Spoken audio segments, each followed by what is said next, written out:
Selamat pagi dan salam sejahtera. Saya Connie Grace dan ini ringkas TVS.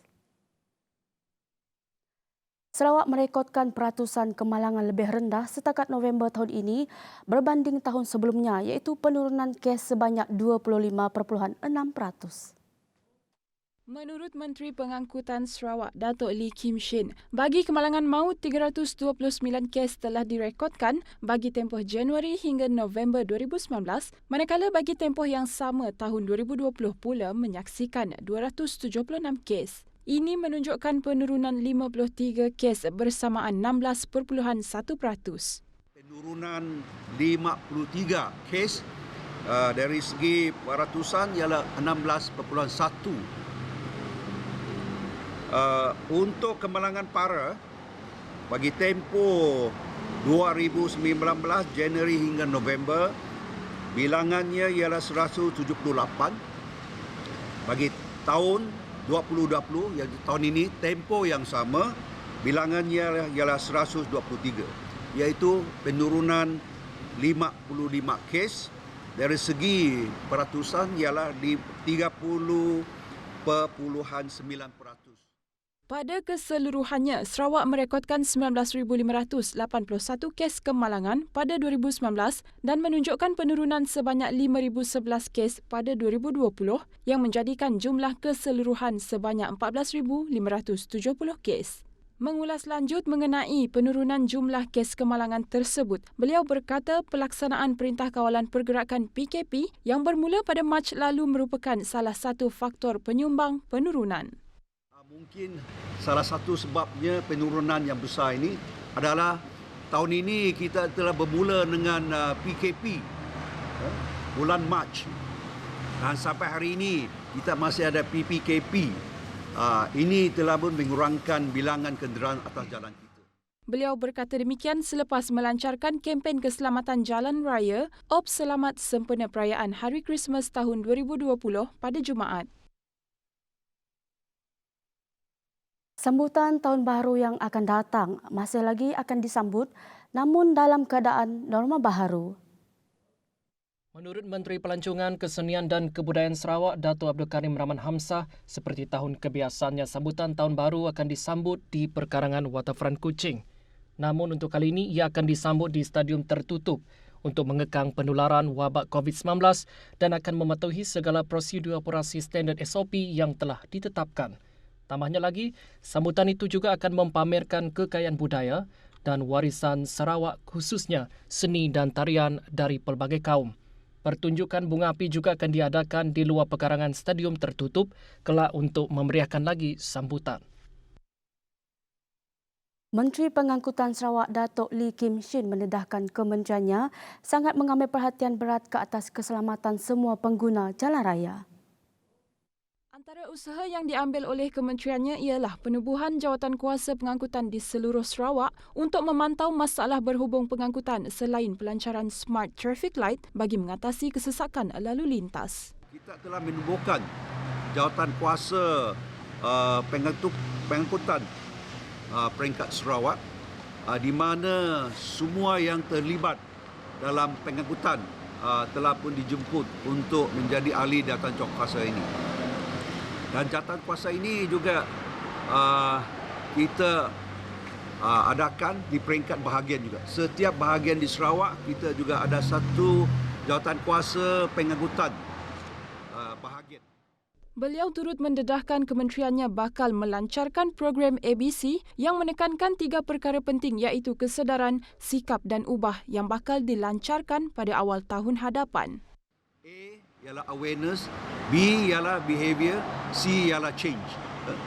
Awareness, kita mahu semua pengguna jalan raya sedar apakah puncanya kemalangan, bagaimana mereka boleh mengelakkannya, dan kita mahu semua pengguna jalan raya mengamalkan budaya selamat, safety culture yang kita ingin semaikan di kalangan semua pengguna jalan raya kita. Sementara itu, beliau turut mendedahkan kementeriannya bakal mengambil alih Majlis Keselamatan Jalan Raya dan pelbagai program bakal dilaksanakan di bawah majlis ini. Di Sarawak juga kita juga ada Road Safety Council, Majlis Keselamatan Jalan Raya, dan pada awal tahun nanti kementerian saya juga telah akan mengambil alih juga majlis ini, dan kita juga akan mengadakan program-program tertentu yang akan kita bincangkan dalam Majlis Keselamatan Jalan Raya. Bertemu kembali. Pemergian Tun Rahah Mohamed Noah disifatkan sebagai kehilangan besar di Johor yang menjadi saksi penting kepada pembangunan moden negara Malaysia.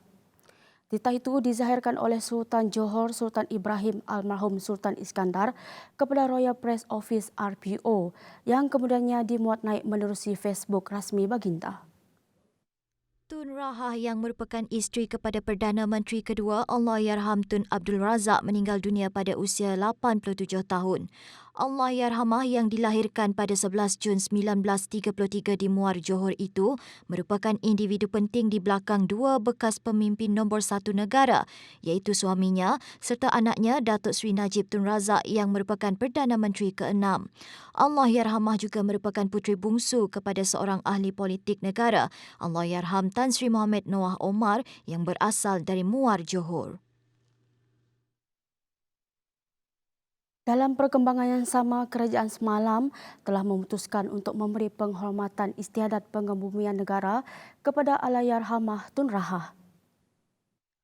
Menerusi satu kenyataan, Perdana Menteri Tan Sri Muhyiddin Yassin berkata jenazah akan dikebumikan di lingkaran Makam Pahlawan Masjid Negara hari ini dan diberikan penghormatan istiadat pengebumian negara. Sehubungan itu, Menteri Kanan Datuk Seri Mohamed Azmin Ali turut mengulas mengenai kehilangan besar ini. Menurutnya, Tun Rahah dan Allahyarham Tun Abdul Razak Hussein merupakan tokoh yang telah memberi sumbangan besar kepada pembangunan negara. Mengimbau kenangan 1976, Azmin menambah beliau pernah menghadiri majlis pengebumian Allahyarham Tun Abdul Razak pada ketika itu dan rata-rata rakyat Malaysia katanya melihat kepimpinan Tun Razak sebagai tokoh negarawan yang terbilang dan disegani. Justru katanya kehilangan Tun Rahah tahun ini turut memberi kesan mendalam kerana Allahyarhamah merupakan individu penting yang membantu suaminya memimpin negara pada ketika dahulu. Ini pula Perintah Kawalan Pergerakan. Kerajaan menamatkan pelaksanaan Perintah Kawalan Pergerakan Bersyarat PKPB dan Perintah Kawalan Pergerakan diperketatkan PKPD bagi beberapa daerah dan kawasan Kedah, Perak serta Kelantan. Menteri Kanan Keselamatan Datuk Seri Ismail Sabri Yaakob berkata keputusan itu dibuat memandangkan terdapat pengurangan kes dan atas penilaian risiko oleh Kementerian Kesihatan KKM. Sehingga kini KKM mendapati 3 mukim yang melaporkan banyak kes di daerah Kulim iaitu Mukim Kulim, Mukim Lunas dan Mukim Sungai Seluang